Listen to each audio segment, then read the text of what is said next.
கொலுசு வாசகர்கள் அனைவருக்கும் வணக்கம். இன்று நான் வாசிக்கப் போகும் சிறுகதையின் தலைப்பு சிறகை விரித்த பறவை. எழுதியவர் திரு ப. பன்னீர்செல்வம் அவர்கள். வாசிப்பது கல்பனா முரளி. பத்மநாபன் நாகலட்சுமி கணவன் மனைவிக்கு ஒரே மகள் காயத்ரி. ஆண் பிள்ளையை வளர்ப்பது போல் தைரியமாகவும் அதே சமயம் பாசத்தோடும் செல்லமாகவும் வளர்த்தனர். 10 வயதில் தற்காப்பு கலை கற்றுக்கொள் காயத்ரி, பத்மநாபன் சொல்ல, அப்பா, என் தோழி பரதநாட்டியம் வகுப்புக்கு போகிறாள், என்னையும் சேர்த்து விடுங்கள் என்றாள். மறுநாளே பத்மநாபன் பரதநாட்டிய வகுப்பில் சேர்த்து விட்டார். காயத்ரி மகிழ்ச்சியாக பரதநாட்டியம் பயின்று வந்தாள். வீட்டில் வந்து அம்மா அப்பாவுக்கு அவ்வப்போது அபிநயம் செய்து காட்டுவாள். இங்கே படிக்கும் பெண்களிலேயே காயத்ரி மிகவும் நன்றாக ஆடுகிறாள் என்று பரதநாட்டிய ஆசிரியை பாராட்டினார். 6ஆம் வகுப்பு போனதும், அப்பா, இன்னொரு தோழி பாட்டு வகுப்புக்கு போகிறாள், என்னையும் சேர்த்து விடுங்கள் அடம் பிடித்தாள். பத்மநாபன், சரிம்மா, அப்ப பரதநாட்டியம் என்றார். அப்பா, பரதமும் கற்கிறேன், பாடலும் பாட விரும்புகிறேன், காயத்ரி தெளிவாக சொன்னாள். காயத்ரி இரண்டிலும் சேர்ந்து பள்ளி பாடத்தில் கோட்டை விட்டுவிடப் போகிறாய்? பத்மநாபன் கேட்டார். பாடத்தில் மதிப்பெண் குறைந்தால் ஏதாவது ஒன்றிலிருந்து நானே நின்று விடுகிறேன், காயத்ரி உறுதியாக சொன்னாள். காயத்ரி பள்ளியில் நன்றாகவே படித்து வந்தாள். பரதநாட்டியத்திலும் பாட்டு வகுப்பிலும் தனது முழு திறமையை காட்டினாள். 10ஆம் வகுப்பில் சிறந்த மதிப்பெண் பெற்று 11ஆம் வகுப்பில் சேர்ந்தாள். அந்த சமயத்தில் ஒரு நல்ல கலையரங்கத்தில் பரதநாட்டிய அரங்கேற்றத்தை பத்மநாபன் நடத்தினார். தில்லானா மோகனாம்பாள் படத்தில் 2 பாடல்களுக்கு காயத்ரி நாட்டியம் ஆடியது நடிகை பத்மினியை நினைவுபடுத்தியது. உறவுகள், தோழிகள், ஆசிரியர்கள் என்று பலரும் பாராட்டினர். அடுத்த ஆண்டில் 12ஆம் வகுப்பு படிக்கும்போது, கவனமாக படி, அப்பா சொன்னார்.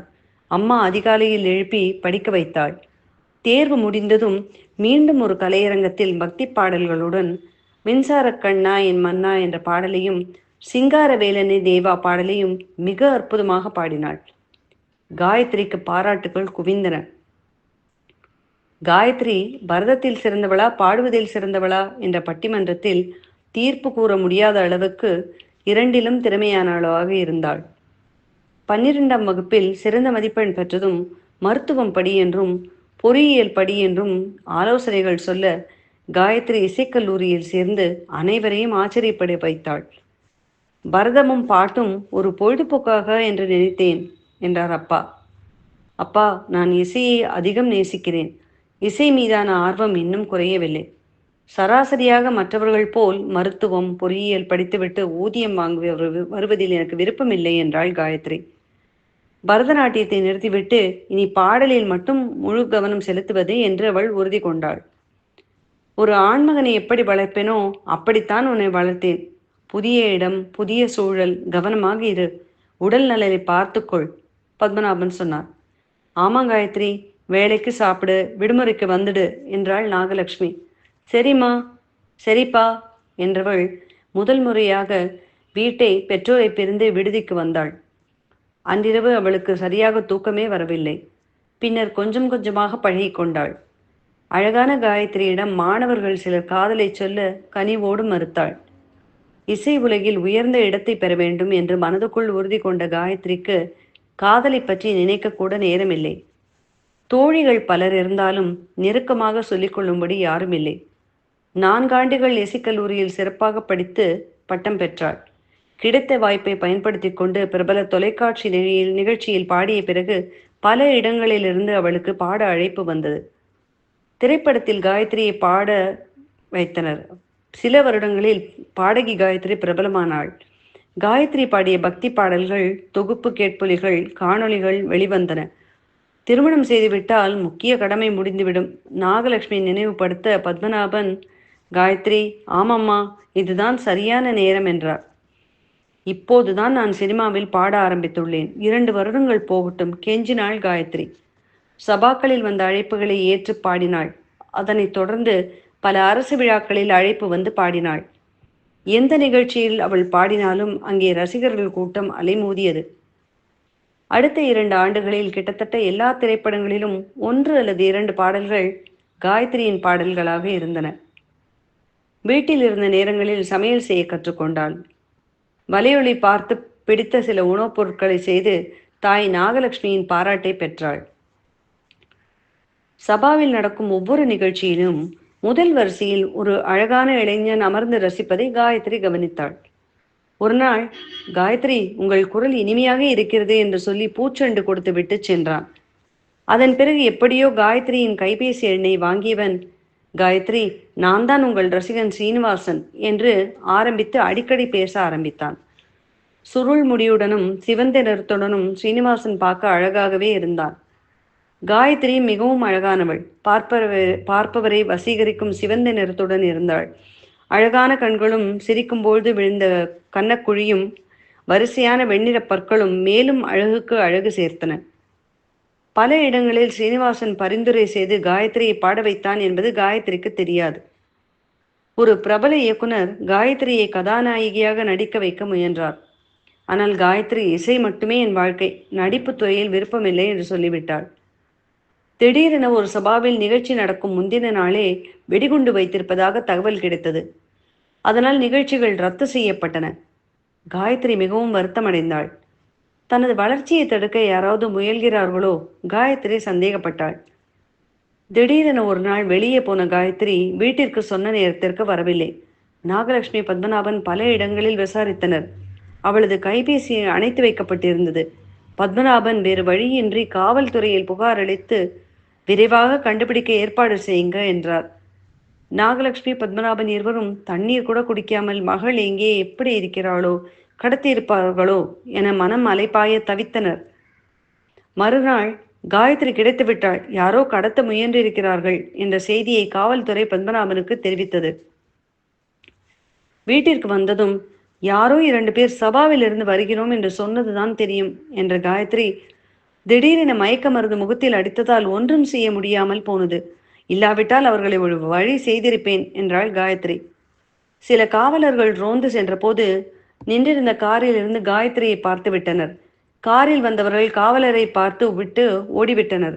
காயத்ரியை காப்பாற்றி நல்லபடியாக அழைத்து வந்தோம் என்றார் ஆய்வாளர். மகள் கிடைத்த மகிழ்ச்சியில் பத்மநாபன், நாகலட்சுமி இருவரும் ஆய்வாளருக்கு நன்றி தெரிவித்தனர். இனிமேல் தனியாக போக வேண்டாம், நானும் கூடவே வருகிறேன், பத்மநாபன் சொன்னார். காயத்ரி கச்சேரிகளிலும் திரைப்படங்களிலும் அதிகமாக பாடினாள். பலரும் காணாமல் போனது குறித்து கேள்வி கேட்டனர்.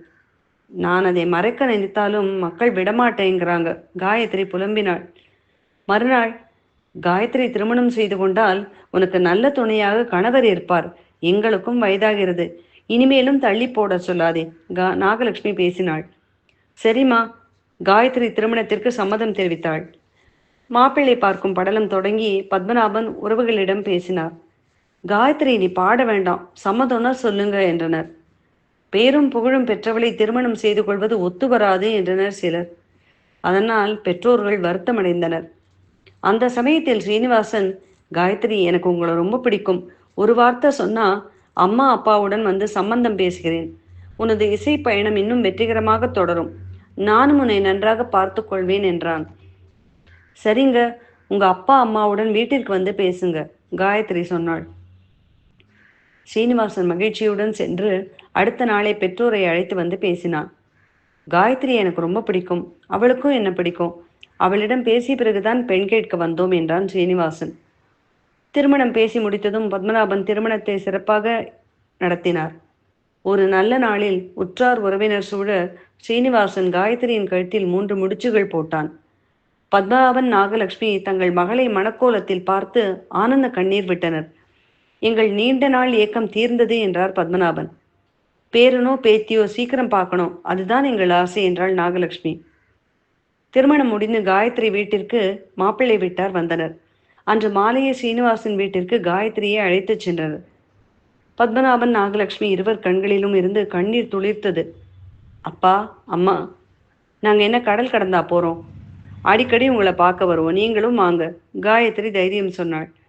அன்றிரவு, கொஞ்சம் அசதியாக இருக்கிறது, தூங்கப் போகிறேன், நாளை பேசலாம் என்று காயத்ரி படுத்து தூங்கினாள். எதுவும் பேசாமல் யோசனையில் ஆழ்ந்த ஸ்ரீனிவாசன் அப்படியே தூங்கி போனான். அடுத்த நாள், வீட்டு வேலையை செய் காயத்ரி, மாமியார் சொல்ல எல்லா வேலைகளும் செய்தாள். வீட்டு வேலைகள், சமையல் எல்லாம் நன்றாக தெரியும், காயத்ரி சொன்னாள். மாமனார் ஒரு பாட்டு பாடச் சொல்ல அழகாக பாடினாள். மாலையில் ஸ்ரீனிவாசன் பூங்காவுக்கு அழைத்துச் சென்றான். பூங்காவிலிருந்து வீடு திரும்பியதும் சாப்பிட்டு முடித்தனர். அடுத்த கச்சேரி எங்கே? காயத்ரி ஆரம்பிக்க, காயத்ரி, இனிமேல் இந்த வீட்டில் மட்டுமே கச்சேரி, பாடல் எல்லாமே. ஸ்ரீனிவாசன் குரல் மாறியது. என்ன பேசுறீங்க? காயத்ரி கேட்டாள். உன் அழகும் குரலும் எனக்கு மட்டுமே சொந்தம். 2 ஆண்டுகளாக உன்னை அடைய உன் பின்னாலே சுற்றினேன். உன்னை ஆள் வைத்து கடத்தி மீண்டும் சாய்ப்பின்றி உன்னை உங்கள் வீட்டில் சேர வைத்ததும் நான் தான். உன்னை பார்த்தது முதல் உன்னை எப்படியாவது அடைய வேண்டும் என்ற வெறி இருந்தது. இன்று என் ஆசை நிறைவேறிவிட்டது. நிறுத்தினான். நல்லவன் என்று நினைத்தேன். உன் சுயரூபம் தெரிந்துவிட்டது. சுதந்திரமாக பறந்த என்னை கூட்டுக்குள் அடைக்க முற்படுகிறாய். இனி உன்னோடு ஒரு நிமிடம் கூட வாழ மாட்டேன் என்று தாலியை கழற்றி ஸ்ரீனிவாசன் முகத்தில் வீசி எறிந்த காயத்ரி தனது பெட்டியை எடுத்துக்கொண்டு வேகமாக வெளியேறினாள். இதை சற்றும் எதிர்பாராத ஸ்ரீனிவாசன் அப்படியே சிலையாக நின்றுவிட்டான். வாடகை காரில் ஏறிய காயத்ரி தனது தாய் வீட்டிற்குள் நுழைந்தாள். அப்பா, அம்மா, எதையும் கேட்காதீர்கள் என்ற காயத்ரி, நான் சாதாரண பெண்ணும் அல்ல. 4 சுவருக்குள் என்னை அடைத்து வைக்கவும் முடியாது. நான் சுதந்திர பறவை என்ற காயத்ரி பழையபடி சிறகை விரித்த பறவையாக பாடல்கள் பாடத் தொடங்கினாள். காயத்ரி பாடிய சமூக சீர்திருத்த கருத்தை வெளிப்படுத்தும் பாடலுக்கு மாநில அரசின் விருது முதல் முறையாக கிடைத்தது. இசை உலகில் உயர்ந்த இடத்திற்கு வர வேண்டும் என்ற எண்ணமும் நிறைவேறும் வகையில் தேசிய விருதும் காயத்ரிக்கு கிடைத்தது. அந்த உத்வேகத்தோடு காயத்ரி தனது இசை பயணத்தை தொடர்ந்தாள். இந்த வீடியோ பற்றிய கருத்துக்களை கமெண்ட் பண்ணுங்க. சேனலை மறக்காம சப்ஸ்கிரைப் பண்ணுங்க.